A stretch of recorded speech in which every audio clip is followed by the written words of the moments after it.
بسم اللہ الرحمن الرحیم۔ السلام علیکم۔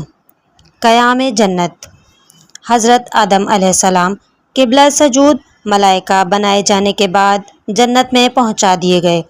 اگرچہ جنت میں حضرت آدم علیہ السلام کو ہم وقت قسم قسم کی نعمتیں حاصل تھیں اور الطاف اور عنایات خداوندی سے نوازے جا رہے تھے، لیکن اس کے باوجود مسئلہ تنہائی اور پریشانی اور اداسی کا سبب بنا ہوا تھا۔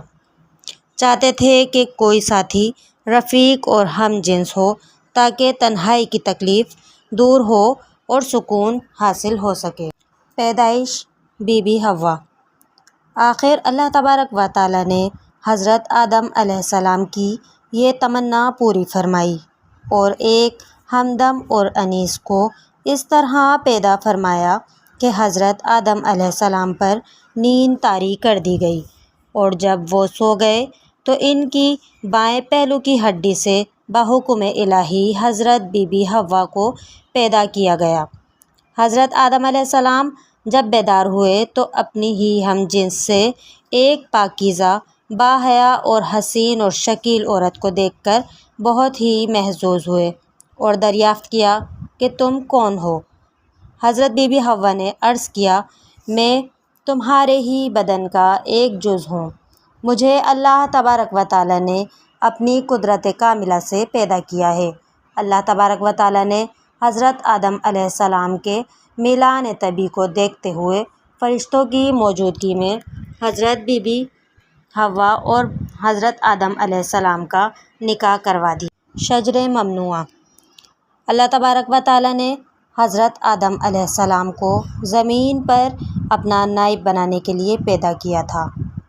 جنت کے قیام اور سکونت سے وہ غرض پوری نہیں ہوتی تھی جو اخلاق عالم کی خاص مصلحت تھی، چنانچہ باری تعالیٰ نے آدم علیہ السلام اور بی بی حوا دونوں کو مخاطب کر کر ارشاد فرمایا، اے آدم، تم اور تمہاری بیوی دونوں جنت میں رہو، اور تم دونوں کو اجازت ہے کہ جہاں سے چاہو جو چیز چاہو کھا لو، لیکن اس درخت کے قریب مت جانا ورنہ گناہ گاروں میں شامل ہو جاؤ گے۔ شیطان کا فریب۔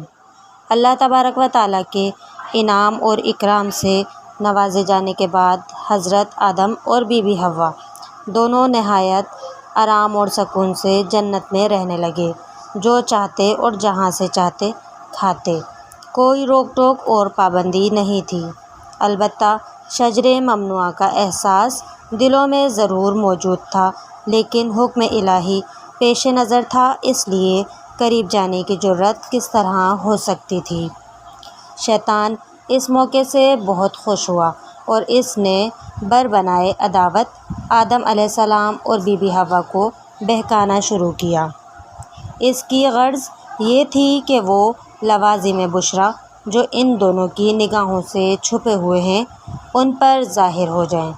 چنانچہ اس نے بڑی ہمدردی والے انداز میں دونوں سے کہا کہ کیا تم کو یہ بات معلوم نہیں ہے کہ تمہارے رب نے تم کو اس درخت کے پاس جانے سے کیوں روکا ہے؟ اچھا، اس کی وجہ میں ہی تم کو بتاتا ہوں۔ بات یہ ہے کہ تمہارا رب یہ نہیں چاہتا کہ تم اس درخت کا پھل کھا کر فرشتے بن جاؤ اور ہمیشہ جنت میں رہ کر اس کی نعمتوں سے فائدے اٹھاتے رہو، چونکہ اس کے کھانے سے دائمی زندگی حاصل ہو جاتی ہے، لہٰذا تمہارے رب کو تمہارا ہمیشہ زندہ رہنا اچھا نہیں معلوم ہوتا۔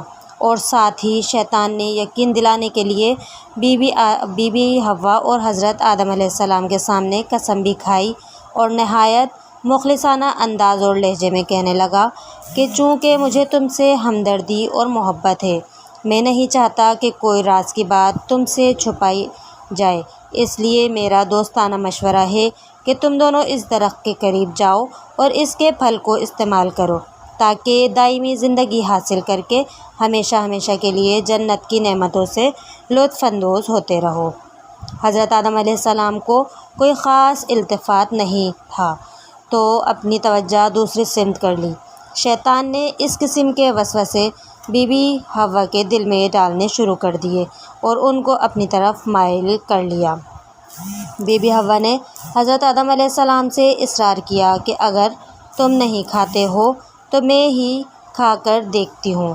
غرض شیطان کا فریب چل گیا اور آدم علیہ السلام اور بی بی حوا دونوں شجرے ممنوعہ کے قریب آئے اور اس کا پھل کھا لیا تو کھل گئیں ان پر شرمگاہیں ان کی، اور دونوں جنت کے پتے توڑ توڑ کر اپنا بدن چھپانے لگے۔